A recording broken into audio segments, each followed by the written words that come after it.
This is the corrupted blood incident and exploration through calculus and epidemiology. So, little background, I am using my current studies of epidemiology and immunology, as well as calculus, to explore this in-game event, as I stated, the corrupted blood incident. Here's a picture of me standing in front of one of my characters on the character select screen. So, a little bit more of a background on the video game. World of Warcraft was released in 2004 by Blizzard Entertainment. In the game, there is a multitude of classes and races that the player can choose to play, and one of the major things that players work for is to hit maximum level and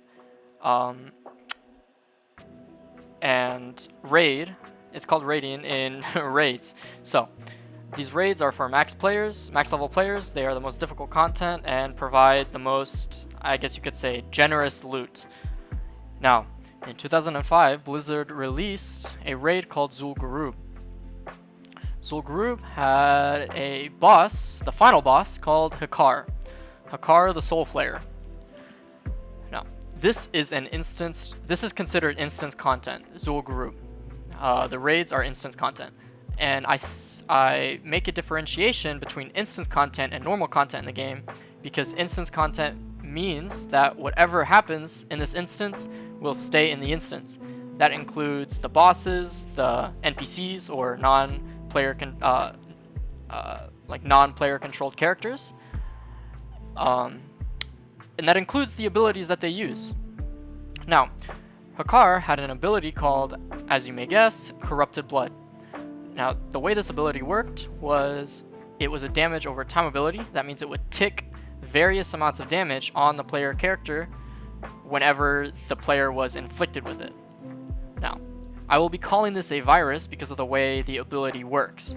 So when a player is hit by Corrupted Blood, it will bounce or spread from one player to another.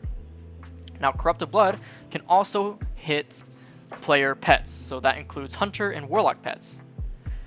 Now, this was a problem because there was a bug in the code that allowed for Corrupted Blood to get out of the instance. This was done through the Hunter and Warlock pets. So, when a Hunter or Warlock pet was inflicted by Hakkar's Corrupted Blood, they found that if they dismissed their pet, if they made them disappear, they could resummon them outside of the instance with the ability still lingering on the pet. Now, this was bad because, as I stated, this is a raid. It is instance content. It is meant for maximum level players with the best gear in the game. These players are better at withstanding or surviving this ability. But when Hunters and Warlocks are bringing it into the outer world, into major cities, players of all levels, 1 through 60, will be susceptible to it. Now, that is important and very bad, and you will see why. Here is one of the major cities, Ironforge. This is the entrance, the gates of Ironforge, and these are dead player bodies littering the floor. These are player ghosts waiting to, I suppose, respawn. The chat here is having a conniption about it. You know, some people are bringing the Corrupted Blood into this city. As you can see, there are probably hundreds of bodies here. This is only one area of the city. Of one of the major cities, there are like 8, and this is only one part of it. So how can we evaluate this using calculus? So in epidemiology, there is something called the SIR model, which uses calculus. Right here, as you can see, something we have learned is to find the derivative of certain, I guess we can say, variables. And the variables of the SIR model are the susceptible, which I use to indicate the players online or the overall player base. We also have the infected and the recovery. And this beta here will symbolize the transmission rate, and gamma will symbolize the recovery rate. This negative here in this first formula of derivative S over derivative of time, the negative beta stands for a loss of susceptible players. And we aren't losing susceptible players because they are becoming immune to the virus. We are losing susceptible players because they are becoming infected. So that is why there's a negative beta here. So let's make sense of this now. So we have an idea of the video game as well as a real world model that we use to calculate exponential growth. We need numbers. So I gathered that in 2005 there were give or take 5 million players active during the time of this event, or incident I would say. Event makes it sound like it's something good. And it works because in World of Warcraft there is a monthly subscription. So that means within the month, and I reinforce monthly subscription because the Corrupted Blood incident lasted about a month until the game developers finally removed it or fixed the bug. So we had 5 million players that had subscribed during the month of this event incident. So from that 5 million, I took 1/3 of them that were max level, that were capable of raiding at that time. And I split that 1/3 into 20-man raid teams because Zul'Gurub is a 20-man raid. And of the 20-man raid, I had 5 infectious players per raid team.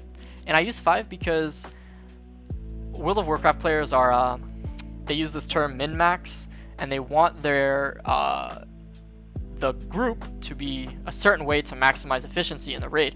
And it would have been ideal to have a minimum of 5 hunters or warlocks at that time.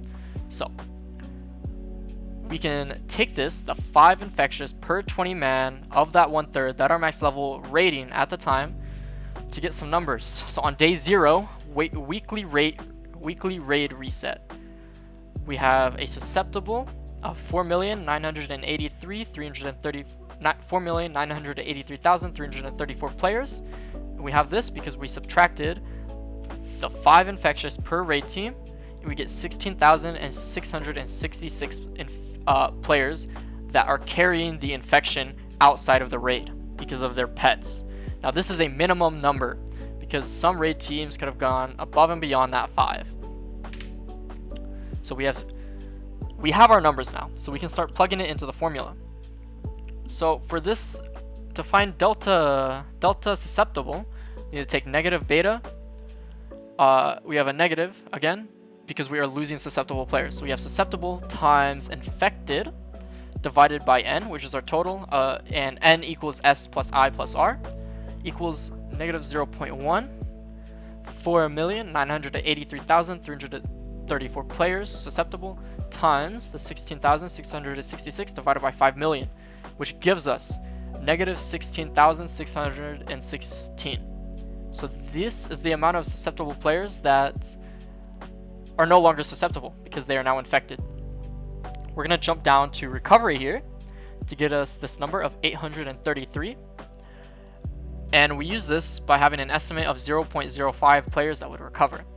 And the recovery rate is so low because, as I stated, everyone is now susceptible of that 5 million, and a good majority of players will not survive this ability. Their players will die, they will not recover. Now we can plug this in over here, and we have a new infected by the end of day 1. 15,783 new players will become infected.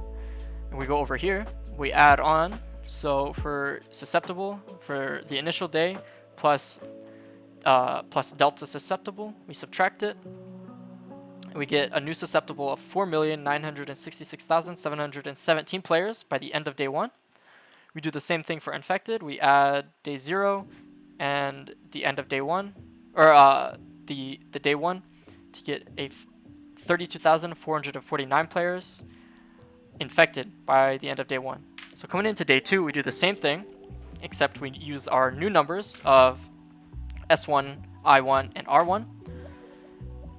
We lose 32, and as I stated before, it's exponential growth, so it will increase per day. So we lose 32,205 susceptible players, and we have a new infected of 30,583. And 1,622 is a disparity because they recovered. So let's put these 2 days together to give us a general idea of what is going on and how bad the damage is. So Corrupted Blood has infected 63,000 63,032 players at the end of day 2. 2,455 players have recovered, and 4 million players are still susceptible to this virus. So to prevent making this 50 slides long, I will not bore you guys with 7 days worth of calculations, but we had, by the end of the 7-day period, remember, weekly raid reset, so this is a good model, so the 7-day period, because it shows us an initial, I guess you could say, outbreak of the corrupted blood. So we have 3,444,944 players still susceptible and yet to be infected. We have 1,467,981 players that did get infected, with only 87,073 players actually recovering. That leaves us with 1.3 million deaths within the first 7-day period. Now, an even better visualization instead of just these numbers, I have a video here, the only video from this incident that I could find from so long ago. I apologize for the quality, but it's the only one that I could find. So this priest is in the major city of Ironforge, and you can see how bad the virus spreads.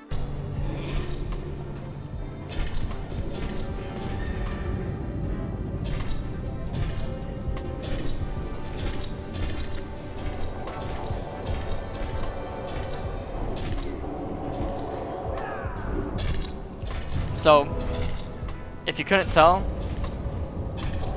the expulsions from these players' bodies, as well as the sound effect, is the virus inflicting them, dealing damage. And you can see this little icon that will keep popping up is the virus reaching the priest again. So it lasts for 3 seconds, she survives, but then she is re-inflicted by it. So it keeps bouncing from player to player. And as you can see, it's quite populated here. And I will tell you from experience, this is not a populated area. It gets much worse than this. And you could have seen from that the second image I showed you that dead bodies will litter this area eventually. You can already see them piling up here.